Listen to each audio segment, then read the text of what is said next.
So DC Studios has just greenlit, well, probably has greenlit for a couple of weeks, but has officially been in the trades, major trades, that they are greenliting a Clayface standalone film. Now, if you don't know who Clayface is, if you're one of the average Joes who only see the live action stuff and you don't know who Clayface is, Clayface is a very interesting villain because it kind of follows the same steps, but his design is very different. Because back in the Golden Age, back in around the 1940s, Clayface, he was just a guy who was able to morph his like his face was clay. Like really take that thing, like, oh, he has the same body, but he's able to morph his face into anything. And then later, mainly in the 90s, mainly when Batman the Animated Series came around, they just literally made him a shapeshifter and made his true form a big plonk of clay. A big plonk of clay. And I dug, and that's the version that most people know of. That what I know of, what's being used in like the Arkham games, what's being used in the comics, what's being used.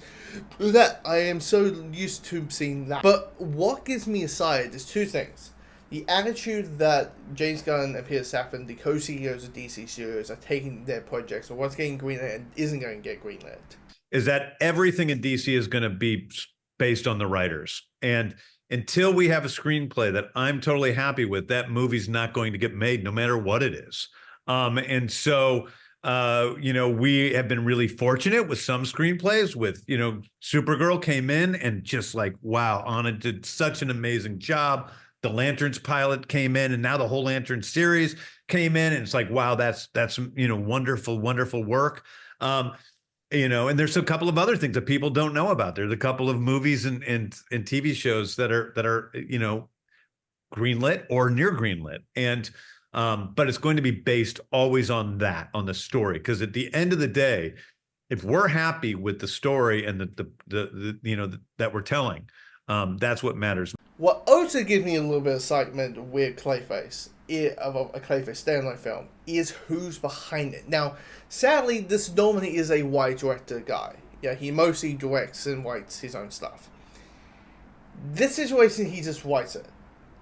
And that is the name of Mike Flanagan. Now, Mike Flanagan, if you don't know his name, he is basically, if you are a horror fan for the last, 10 years or so, he is kind of is like the go-to horror person, because he, directed stuff like Doctor Sleep, which was the sequel to The Shining.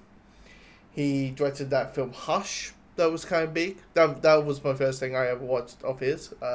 Something called Hush was kind of like a home invasion type of movie, but the main character's death.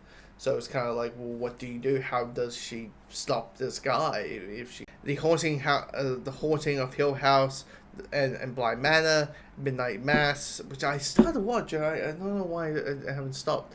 I stopped. Anyway, I need to go back and watch Midnight Mass. And The Fall of the House of Usher. That is his biography. And here's the thing. If you put his name in anything, people are going to get excited. And the stuff that I have seen of his work gives me excitement of it. Now, the sad thing, as I said, he is just writing it because he's so tied into other stuff. Like, he's working on an Exorcist movie for Universal Blumhouse.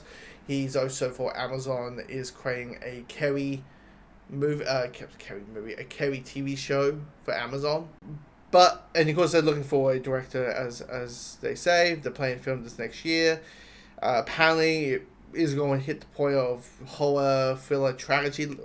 Mike is more like a thriller with some horror elements, but it's going to be a tragedy, which I can totally see that for a Clayface movie, on tone-wise. Because Clayface is a tragic character. So whatever version of the story is, it all comes down to he's an actor.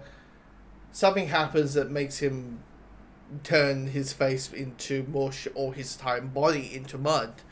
But is able to shape form and transform his body into any sort of person. Which the shape-shifting concept is a level of horror in there. So, all that. But I'm excited. So far, like, I've seen all of Penguin. I've seen the Crystal Reeve documentary. I've seen 2 episodes of Crystal Mandos. Even though I thought Crystal Mandos episode 1 was fine, Episode 2 really kicked really had me all happy. But I'm all out for it.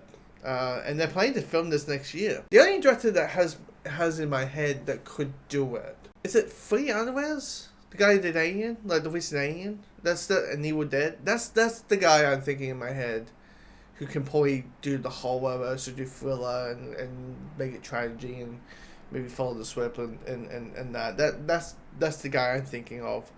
But maybe it follows more in the thriller section, so you get someone who can do the thriller. But I am curious. I think for me, when it comes to Crayface, I'm just curious which route they'll go for. Are they going to go for the more Golden Age take on the character, or are they going to go the more modern take of the character and add the horror twist into that? That's going to be the big question. And also, who's going to be Crayface? Who's going to be Crayface?